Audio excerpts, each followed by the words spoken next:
Well, first of all, Russia and specifically Mr. Putin's aims as it relates to NATO is always the same. That is to divide NATO, to diminish it because it is an organization that runs by consensus, meaning 100% support of issues.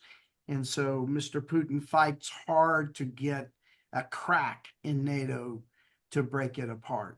And Mr. Putin is fighting really hard to break NATO support and US support away from Ukraine so that they can subjugate Ukraine as they have in the past. I think very few Americans actually understand how important Ukraine is to Europe and the world. A lot of people saw that when Russia embargoed the grain and the grain stopped flowing, how quickly prices went up and how quickly portions of the world, especially in the Middle East, Northern Africa, and other places who are completely dependent on Ukrainian grain. Very few really understand what Ukraine contributes to this world. A highly technical, highly skilled workforce nation. On the bigger picture with what's at stake in Ukraine, I was at an event yesterday, was really focused on China, and one of the folks that was speaking there said, it was a false idea that issues like Taiwan and China, for example, were linked with Ukraine. He referred to it as this kind of three bank shot thing to line them up. And what do you see as the broader implications of what's at stake in Ukraine? My mother told me over and over, people don't care what you say, they watch what you do. So we have a China-Taiwan policy. It's well written and you can Google it easily. We actually have a lot of words out there about our approach to North Korea. They are, again, easy to search and find.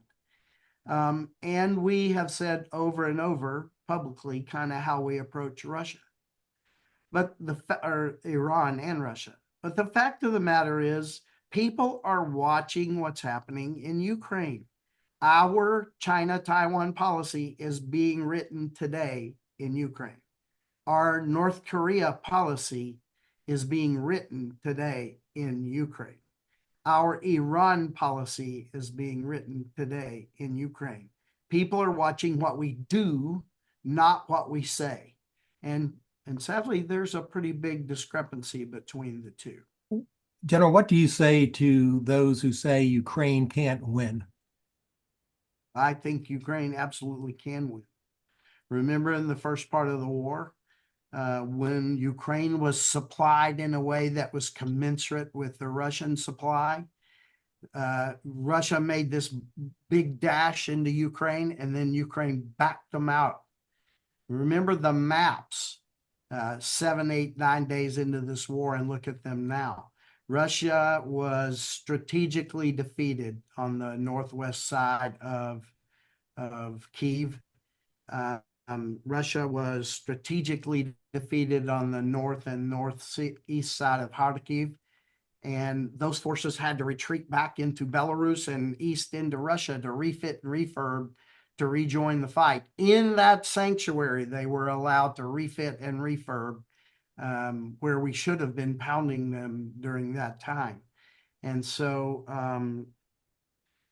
when a well-provisioned Ukrainian force meets a Russian force, the Ukrainian force wins. And so this, I believe, is demonstrative about how this war ends. This war is going to end exactly as Western policy makers decide it's going to win. If we give Ukraine what it needs to win, it will win. Spirit of America has a breadth of applications that they use to bring real, demonstrative, measurable impact to the battlefield.